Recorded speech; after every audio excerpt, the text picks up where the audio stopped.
The purpose of this video is to discuss the trial exam paper for the state paper. So I will start with the Terengganu paper, paper 1, question 1 to 10 first. So please follow my YouTube channel if you want to excel in your additional maths in the coming SPM exam. So I will try my best to help you. Let's start now. Hi to all the Form 5 students. Okay, now your trial exam just over. So please continue doing exercise for your coming SPM exam. So today I would like to discuss trial exam Terengganu paper 1. Let's have a look of this stage paper. So you are given a function and you are asking to find the object when the image is 3. Bear in mind that object is x and the image is fx. Okay, so fx is 3 and the x is not given, so you just substitute into the function image 3, then you solve the x. So it's pretty easy for this question. X is equal to 5. When you found x, that it means you found the object. Question number 2, you're given the function gx equal to 6x and hx equal to 3m plus nx. Okay, now they say express m in terms of n such that hg2 is equal to 15. Hence, find the value of h10 if the value of n is -1. So the question sounds very long. So for question like this is a composite function. So we start with the g2. Okay, g2 is 6 times 2, right? So you get 12. So then you just assuming that g2 is object, which is 12. So you substitute the 12 into the function h, which is it was given h12 equal to 15. So we are going to use a function hx. When we see x, we put 12, substitute the object 12, 3n plus n. When we see x, we will put 12. Okay, n times 12. So what for you, you have h12 equal to 15 equal to 3n plus 12n. So you just leave it, okay, leave it, or maybe you want to simplify to the simplest form. You should know that you expect another equation, isn't it? Because you should have two equation because you have m and n, two unknown. So I will prefer to simplify to the simplest form by dividing by 3 for all the terms. Alright, now we will proceed to the next information. They should have give you another information so that you can form another equation. So then you can solve it simultaneously. Alright, so let's see what are the information given. So the information given is saying that find the value of h10. Alright, so we substitute the 10, okay, into the function h, which is 3m plus n times 10. Okay, 3m plus n times 10. So because you are given the x or object is 10, so you sub into the function, and they also gave you the h10 value. So then n value also given, or h10 not given, they give you the n equal to -1. So you substitute the m in terms of n. Okay, so m is 5 minus 4n, isn't it? So you substitute from equation number 1. So you convert everything into n. So okay, from 1 you write m equal to 5 minus 4n, and then you substitute into h10. So now your h10, you can solve the value because you have 15 minus 12n plus 10n, isn't it? So you have 15 minus 12 plus 10 is -2n. But the value of the n was given in the question, which is -1. So 15 minus 2 times -1, so you get 15 plus 2, which is 17. This is about the composite function, right? Okay, so let's proceed to number 3. Number 3 is a very common question in the SPM additional max question. So you have two equal root. So when you see type of root, basically you have to arrange in general form. After arrange in general form, you must read the coefficient of the x squared, which is a. Okay, a is equal to 2, b is negative 2q, and c is all the constant, negative 2p plus 1, right? Okay, now you use b squared minus 4ac, okay, because equal to 0, so because equal root, so equal to 0, then you substitute. Make sure you put bracket for b, which negative 2q, the whole thing square, minus 4 times 2, negative 2p plus 1. So negative 2q square, you got 4q square minus 8. Okay, you simplify the minus 4 times 2 first. And then the question say express what in terms of what? So you have to follow, okay? 4q square plus 16p minus 8 equal to 0. So we want the p as a subject. So the rest, number and q, we have to bring to the right hand side, and we have to simplify to the simplest form. So finally we'll divide all the terms with 4. Then you'll get the simplest answer, which is 2 minus q squared over, okay, 4q squared over 4 is q squared. 16 divided by 4, you get 4. This is the best solution or the best answer. So please remember, simplify by dividing by 4 for every terms. Okay, now we go to question number 4. The variable xy related by the equation, non-linear equation given, h and k are constant. Now we need to study the graph, linear graph. Okay, basically when you see 2 points, you find the gradient first. Okay, so m equal to 5 minus 4 over 6 minus 4. Remember, y2 minus y1 over x2 minus x1. So your answer is 1 over 2. And then we can find the y-intercept. We use the big Y equal to m big X plus c. Then we just use any of the point, any of the 2 points to find the c. Since we have gradient, so we have to solve the c before we can apply into the non-linear equation. So the c is 5 minus 3, which is 2. Okay, so okay, we have c already. Now we can go to the non-linear equation. Alright, you can actually start from the graph. Okay, log 10y equal to 1 over 2 x squared plus your c just now. Right, then you also start from the non-linear equation. Okay, up to you, but I will advise you to start from the graph so that you have idea how to do. So if you are good, you can start from non-linear equation, log 10y. Take why log 10y? Because you see the graph got log 10, log 10k, because of multiply, so we plus, right? For law of logarithm, when there is a multiply, we plus log 10 h, and then the power is x squared over 4. So this is the power, so the power we have to bring to in front, right? Power law. So now we have big Y already, log 10y, and then we will try to separate the x squared so that it will be alone at the right hand side, and then the left hand side will be the constant. Alright, do you get what I mean? The gradient will be the constant. Gradient and the y-intercept will be the constant. So that's why the question always asks you to solve the constant by using gradient and y-intercept.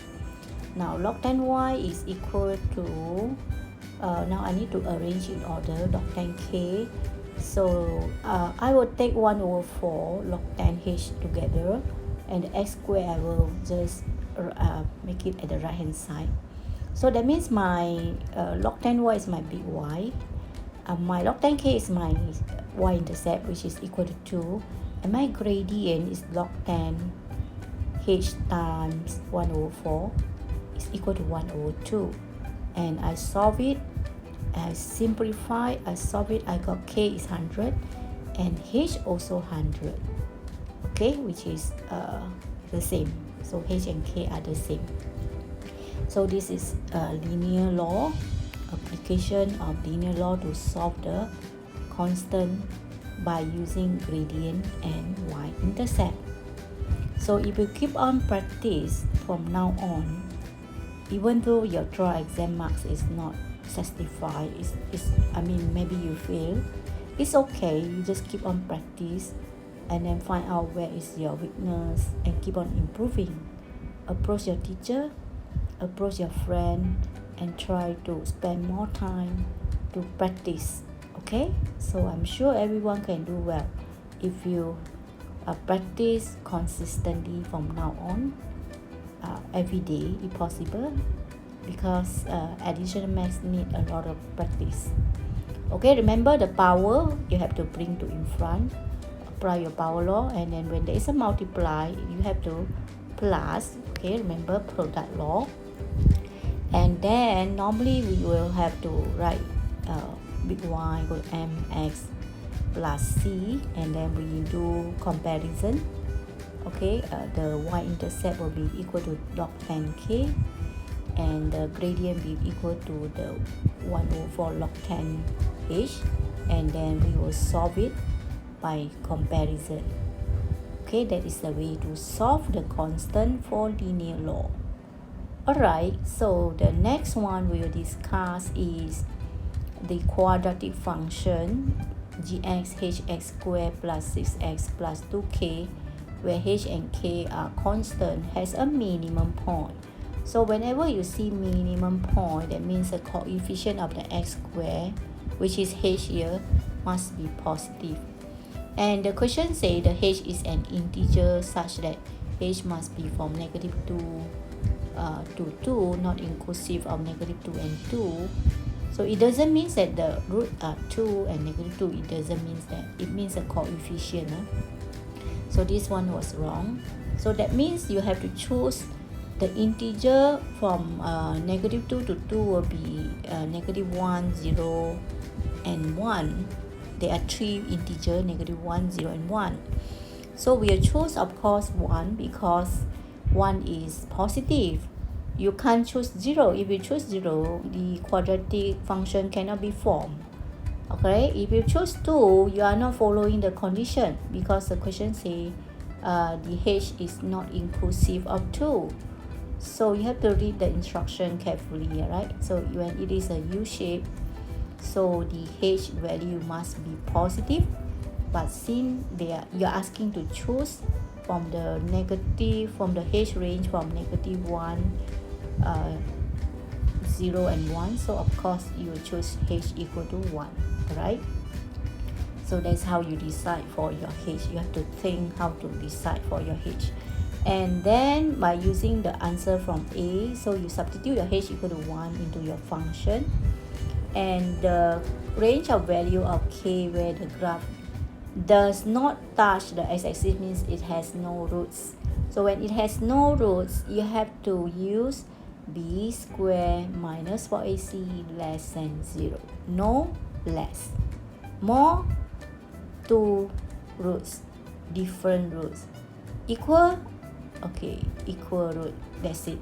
That's how you memorize the type of roots. Okay, so now we will use the equation. We will read the A is 1, just now h is 1, B is 6, and C is 2k. Then we will use b squared minus 4ac less than 0. Why? Because the curve does not intersect the x-axis. So it has no roots. Okay, so we'll substitute carefully and we'll solve it to find the range of values of k. Okay, let's see how to solve this range of values of k. So first of all, I will list out my A is H, my B is 6, and my C is, okay, I have to list out my C also. But just now the question say H is 1, right? So it's 2k. Now 6 square minus 4h, 2k less than 0. Now 36 minus 8. Why? Because the h is 1, right?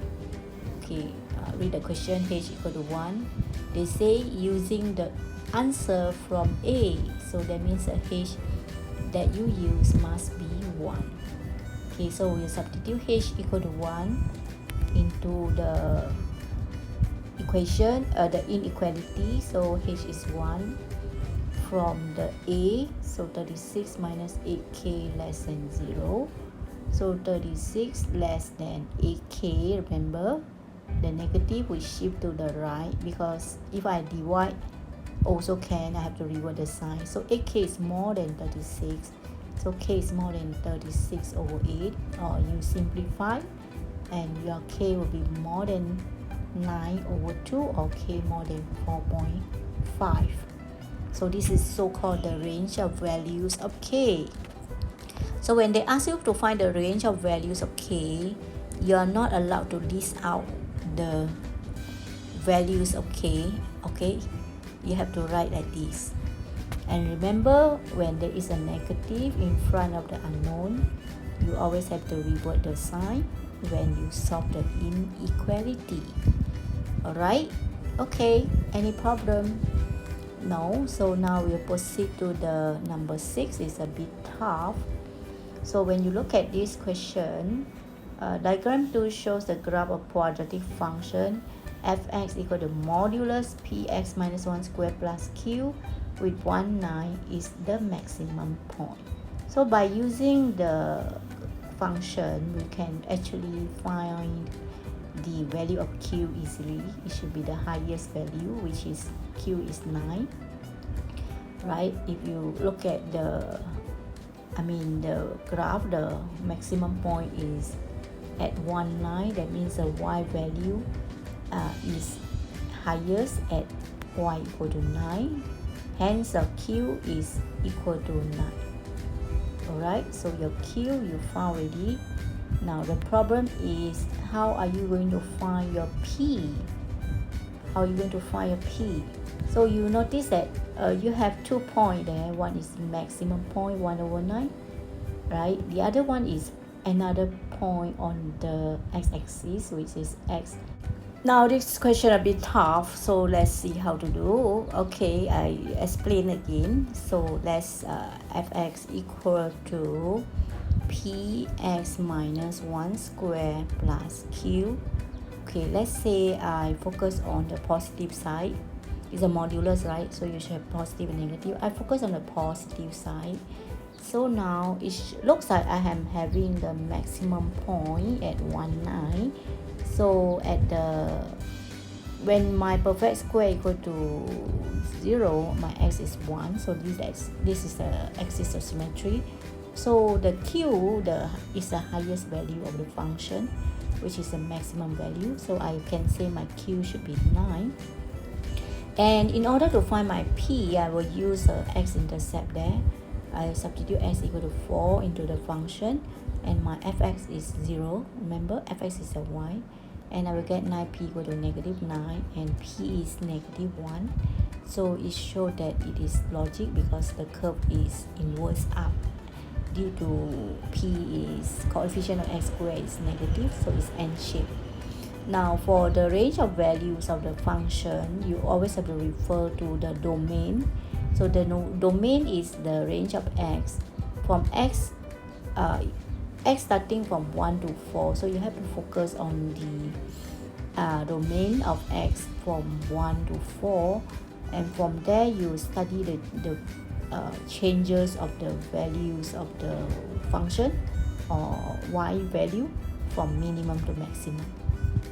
So we just want that particular domain x from 1 to 4. We want to see the y changing from minimum, which is 0, right? On the point 40, the y is 0, and the y value keep on increasing to 9, which is maximum. So that is so-called range. Okay, the red color one is the range of value of x from 0 to 9. Okay, inclusive of 0 and 9 follow the domain given. Alright, so the answer for the A, P is -1, Q is 9. And then for part B, the range of the function is from 0, inclusive of 0, and less than equal 9. So you can either write your fx or your x, fx or your y. You cannot write x. Okay, you are not allowed to write x. It must be function or y value. For question number 7, it is given that b equal to a square, so we will use a substitution. B square equal to a4.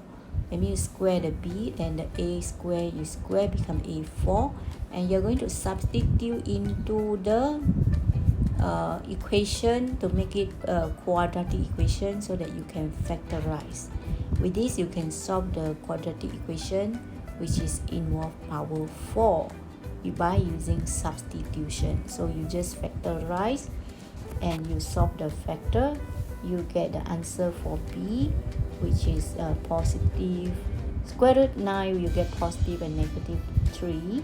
So you should have two answers for b, and hence because the b is equal to a square, so that means a square equal to 9, so a equal to plus minus 3, and the b is equal to -2, then it cannot be solved, right? So you only got both answer. A is positive 3 and negative 3. So now we'll discuss question involving logarithm. Okay, for question like this, they give you log base 6 with 3 equal to p.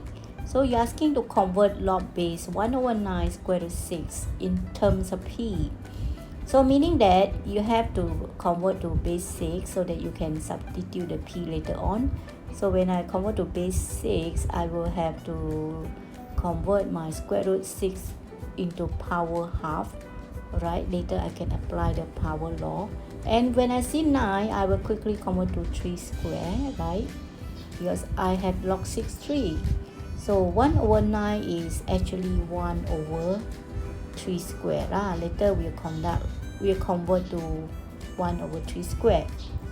Now we'll bring the power down, 1/2 log 6 over 1/6. Okay, 1/9 is 6. 1 power 1/9 will be 6 power 1/3 square, or the 3 square can bring up become 3 -2, right? So the power always must be shown clearly so that you can apply the power law. So I'm going to shift my -2 to in front, so it become 1/2 over -2 log 6 3. Okay, log base 6 3 is given as p, isn't it? So my answer is 1/2 over -2p. So finally my answer will be -1/4p. Okay, make sure you write properly. The negative must be at the middle, -1/4p. So this is the final answer for this question. Okay, for this question, a straight line passes through the point A -3 5 and the point C R -1. If B 0 3 lies on the straight line AC, so I will draw a straight line horizontal like this, easy for me to cross, multiply. So I will label point A -3 5, B 0 3 at the in between the point A and point C, and the point C is R -1. Now I'm going to show you how I cross multiply the point and the ratio, so that I can apply the ratio theorem without memorizing the formula. So basically too many formula, so we will try to work out like this because we don't want to waste time to search for the formula and then copy the formula and substitute. So we'll do like that, label the ratio on the line, and then I will use the color pen to cross.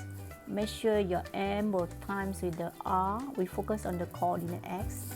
Okay, 0 equal to n times m times r plus n times negative 3 over m plus n. This is the ratio theorem, and make sure there is a cross between the two green lines. And then we will solve mr is equal to 3n because 0 times anything will be equal to 0. So hence your 3n is equal to mr, so we can solve, and we expect more information for the next steps. Okay, so we have the three unknown here. We have m, we have n, and we have r. So we leave it first. Now we will try to cross for another one by focusing on the y coordinates now. So we always start from the middle point, the center, the point at the in between the A and C. Okay, so we start with the y, which is 3. Okay, equal to m times the negative 1 plus n times 5, we focus on the y, is equal to over m plus n is equal to 3. Now we will solve the m, negative m plus 5n equal to 3m plus 3n. We will express them in terms of ratio. So we will actually make all the like term one side. M we will bring to right hand side. The negative n will bring to right hand side, and the 3n will bring to the left hand side. So we have 5n minus 3n is equal to 3m plus m, right? So we have 2n equal to 4m, and then we will solve the ratio m over n, which is 2 over 4, so m over n is 1 over 2. And then with this we can substitute and then find our value of the n and r, because we have m equal to 1, right? We have n equal to 2, so our r is equal to 3 times 2, which is r is equal to 6. This is the answer, right? Now for this question number 10 is a very important concept in additional math. It's actually perpendicular bisector. So they say about a straight line that is always equal distance. When you see equal distance, meaning that you have to find the midpoint, and then you're asking to confirm that Ayman say that the y-intercept is 1, is Ayman's statement is correct, and justify your answer. So before we can justify the answer, we have to determine the gradient for line AB, that is our m1, and we have to find a midpoint. So negative 1 plus 3 over 2 and negative 4 minus 2 over 2. So our midpoint is 1 and negative 3. So then, we have the midpoint. So we actually want to know that the straight line that is passes through the midpoint. So let's find the gradient for line AB. So I will use y2 minus y1 over x2 minus x1. So negative 2 minus negative 4 over 3 minus negative 1. So be careful, negative. So you have gradient is 1 over 2, and so hence the gradient for the line which is perpendicular to the line number 1 should be negative 2. So I'm going to show you the line which actually so-called as perpendicular bisector. So I will use a different color line to differentiate it. So now I'm using red color. Can you see that? There is a midpoint there. So I'm going to find the midpoint because of the equal distance. So the midpoint is x1 plus x2 divided by 2, negative 1 plus 3 over 2, and negative 4 plus negative 2 over 2. So I got a midpoint which is 1 and negative 3. And then I already got the gradient just now for line which is in red color. The gradient is negative 2. So I'm going to find the intercept for this red line. So if I getting the y-intercept which is equivalent to what is given in the question, in the statement, then I will say it's true.